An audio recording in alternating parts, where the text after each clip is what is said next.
lulusan SD. Ijazah lo cuma 2, ijazah kawin sama ijazah SD. SMP ijazah nembak, SMA ijazah nembak. Mau jadi apa lo? Emangnya lo bisa sukses? Woi, lihat nih hasilnya. No, lihat mobil. Lihat ke rumah gue.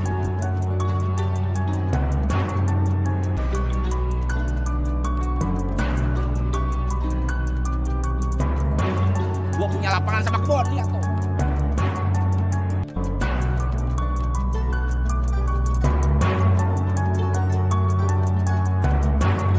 Mana lo sekarang? Hah?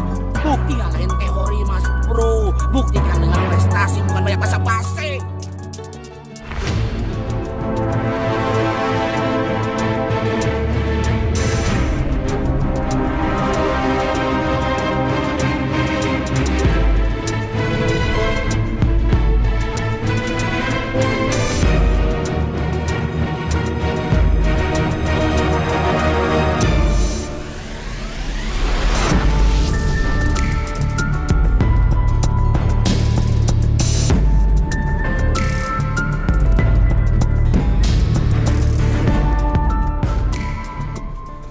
Assalamualaikum warahmatullahi wabarakatuh. Jumpa kembali dengan Ocha M Channel. Kisah Agus Purnomo, tamatan SD yang gemar judi, kini jadi juragan Sentul. Segelintir orang mungkin mengenal sosok ini, Agus Purnomo, pengusaha air kemasan yang viral di media sosial. Kumparan.com. Dalam salah satu postingannya di TikTok, pria yang dijuluki juragan ini tengah menghitung segebok uang pecahan Rp100.000. Tak main-main jumlah uang yang dihitung Agus mencapai 1 miliar rupiah. Selain memiliki hobi pamer di media sosial, Agus juga kerap memberikan tips kesuksesannya. Saat ini Agus menjabat sebagai Direktur Milagros Indonesia. Perusahaan ini merupakan perusahaan air minum dalam kemasan yang alami asal Indonesia. Pundi-pundi uang tak berseri yang dicetak Agus Purnomo merupakan buah dari semangat dan kerja kerasnya selama ini. Jatuh bangun dalam berbisnis merupakan makanan sehari-hari bagi dirinya. Lika-liku perjalanan Agus Purnomo. Agus Purnomo lahir dari keluarga kecil yang sederhana. Semasa kecil, Agus kerap menyakiti hati sang ibunda dengan tingkah konyol yang ia lakukan. Agus mulai tumbuh menjadi anak bandel ketika duduk di bangku sekolah dasar. Pergaulan yang tidak baik secara tidak langsung mempengaruhi sifat Agus kecil. Sifat tersebut mulai tumbuh seiring dengan berjalannya waktu. Semasa SMP, Agus tergiur dengan permainan judi. Ia bahkan mengajak teman-temannya untuk bermain judi bersama. Di SMP, saya mulai mengenal yang namanya perjudian. Saya mulai hobi main judi dan saya ajak teman-teman di sekolah untuk main judi saat itu, ungkapnya. Kenakalan tersebut berimbas terhadap dirinya yang dikeluarkan dari sekolah. Orang tua Agus merasa sedih dan kecewa dengan kejadian yang menimpa anak lelakinya. Mereka memutuskan untuk menyekolahkan Agus kembali di Pondok Pesantren Gontor dengan harapan Agus dapat tumbuh menjadi pribadi yang lebih baik. Orang tua dipanggil ke sekolah dan saya harus keluar dari sekolah tersebut. Saya masuk ke pesantren. Saat itu awalnya biasa saja.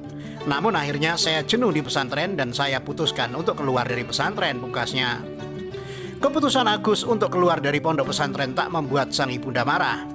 Beliau hanya menasihati dan meyakinkan anak lelakinya tersebut bahwa suatu saat ia akan tumbuh menjadi lelaki yang sukses.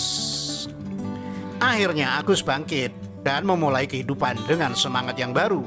Agus melanjutkan pendidikannya ke jenjang SMA bermodal nembak ijazah SMP. Saya ditembak ijazah SMP, lalu saya masuk SMA, ungkap Agus. Perubahan memang tak dapat terjadi dengan instan. Perlu proses dan waktu yang cukup lama. Agus kembali menjadi dirinya yang lama. Kenakalan demi kenakalan ia lakukan, bahkan ia memiliki hobi baru selama SMA, tawuran. Hampir setiap hari ia menekuni hobi konyol ini. Hingga suatu saat Agus mengalami kejadian menyeramkan. Ia menaiki sebuah bus yang ternyata berisi gerombolan siswa dari sekolah lain. Ia yang hanya seorang diri berusaha untuk menyelamatkan diri dan pergi menjauhi gerombolan tersebut. Agus berhasil meloloskan diri dan pulang ke rumah dengan selamat. Agus langsung menghampiri sang ibu dan berkata bahwa ia ingin berhenti sekolah. Hampir setiap hari mah saya tawuran di sekolah. Hampir setiap hari saya was-was. Dan hari ini baru saja terjadi, saya dikeroyok oleh remaja lain.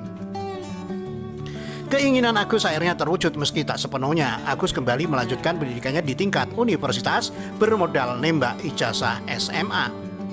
Agus Purnomo menjalani pendidikannya sembari berbisnis. Bermodal uang jajan yang ia kumpulkan setiap hari, Agus membuka usaha asongan. Uang jajan dari ibu dan ayah saya kumpulkan untuk modal usaha. Saya buka usaha asongan di depan dokter praktik itu. Dari situ saya mulai jualan teh botol, jualan rokok-rokok, walaupun tidak banyak karena modal terbatas, ungkapnya. Bisnis kecil-kecilan yang ia jalani terus berkembang hingga di tahun 1996 ia mampu raup omset 1 juta rupiah dalam sebulan. Di tahun 1997 ia bertemu dengan seorang pebisnis MLM. Ia tergiur dengan penawaran menarik yang diberikan. Akhirnya ia bersama ibunya mulai menjalani bisnis MLM. Penghasilan yang ia peroleh dari bisnis itu mencapai 7 juta rupiah dalam sebulan. Di tahun itu pula Agus memilih untuk fokus dengan bisnis MLM yang ia jalani dan berhenti kuliah. IP tertinggi berhasil Agus raih semasa kuliah hanyalah 0,6. Di tahun 1998, bisnis MLM yang ia kelola anjlok lantaran menjadi korban perusakan massa. Usaha warungnya tersebut juga mengalami penurunan omset dari 1 juta menjadi 200.000 lantaran menjamurnya minimarket di Indonesia. Di akhir tahun 1999, Agus memutuskan untuk menikahi gadis cantik, Dian Nandayani. Di tahun 2000 keduanya dikaruniai momongan seorang gadis mungil. Di tahun 2003 sang istri kembali mengandung buah hatinya. Namun ketika usia kandungan menginjak 9 bulan, sang istri mengalami pendarahan yang hebat. Janin dalam kandungannya tersebut tidak bisa diselamatkan. Tak mau larut dalam kesedihan, Agus bangkit dan mulai menata kembali hidupnya. Di tahun yang sama Agus ditawari peluang membuka usaha dengan modal 50 juta rupiah. Agus menerima penawaran itu. Ia meminjam sertifikat rumah sang mertua dan sang ibu untuk dijadikan jaminan pinjaman kepada pihak bank. Tak mujur, Agus hanya berhasil mencetak omset 700.000 dalam 1 bulan. Agus merasa frustasi dan ingin mengakhiri hidupnya. Ia berpikir jika ia mati, semua hutang akan terlunasi dengan asuransi yang ia miliki. Niat tersebut gagal. Berkat nasihat sang ibu, ia akhirnya bangkit dan mulai menjalani usaha tersebut kembali. Kali ini Agus mampu menghasilkan 10 juta rupiah dalam 1 bulan. Di saat bisnis yang ia jalani mulai membaik, sang ibu jatuh sakit. Beliau terkena tumor yang mengharuskan dirawat di rumah sakit. 1 minggu sebelum sang ibu meninggal, Agus memberinya 1 unit mobil. "Mama bangga sama kamu," ujar sang ibu. Satu kalimat yang sangat ingin Agus dengar dari bibir sang ibunda. Ibunya berpulang sebelum sempat mengendarai mobil pemberian Agus tersebut. Perekonomian keluarganya kembali kacau usai sang ibu meninggal. Usahanya kembali bangkrut. Namun itu tak membuat Agus menyerah. Ia mulai bisnis baru bersama istrinya, bisnis perhiasan mutiara. Saat itu Agus mampu peroleh omset mencapai 1 juta rupiah dalam sebulan. Namun usahanya tersebut tak berlangsung lama, hanya bertahan 3 bulan. Di tahun 2008 kejadian pahit kembali menimpa keluarganya. Anak keempatnya yang berusia 10 bulan terkena penyakit DBD. Agus langsung membawa buah hatinya tersebut ke rumah sakit. Sesampainya di sana Agus langsung disodori tarif rawat inap sebesar 30 juta rupiah.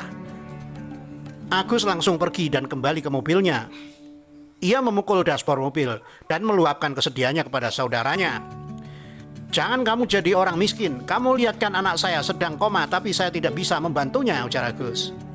Agus kemudian mencari rumah sakit dengan biaya yang lebih terjangkau. Namun sayang, anak keempatnya meninggal dunia karena telat mendapatkan penanganan. Kejadian yang menimpanya tersebut membuat Agus semakin semangat mencari uang. Ia kembali menggeluti bisnis MLM hingga mampu membeli mobil, restoran, dan membuka franchise. Agus kembali menelan pil pahit, seluruh bisnisnya bangkrut, dan ia juga memiliki hutang ratusan juta. Pantang menyerah, Agus akhirnya bangkit kembali. Di tahun 2013, ada seseorang yang menawarkan bisnis air alkali, Milagros. Agus tertarik dan mulai menjalani bisnis tersebut dengan semangat. Kerja keras membuahkan hasil. Usai melewati proses kehidupan yang penuh lika-liku, Agus kini menjelma menjadi sosok pengusaha besar dengan deretan aset yang fantastis. mulai dari rumah mewah dengan berbagai fasilitas yang mumpuni hingga koleksi mobil mewah pun kini dimilikinya. Agus Purnomo berhasil bangkit dari berbagai permasalahan hidup yang menimpanya. Dirinya kini bermetamorfosa menjadi salah satu profil orang sukses di Indonesia. Masalah bukan masalah, tapi bagaimana kita menyikapi masalahnya. Direktur Qualified Reward Milagros Indonesia, Agus Purnomo. Demikian, wassalamualaikum.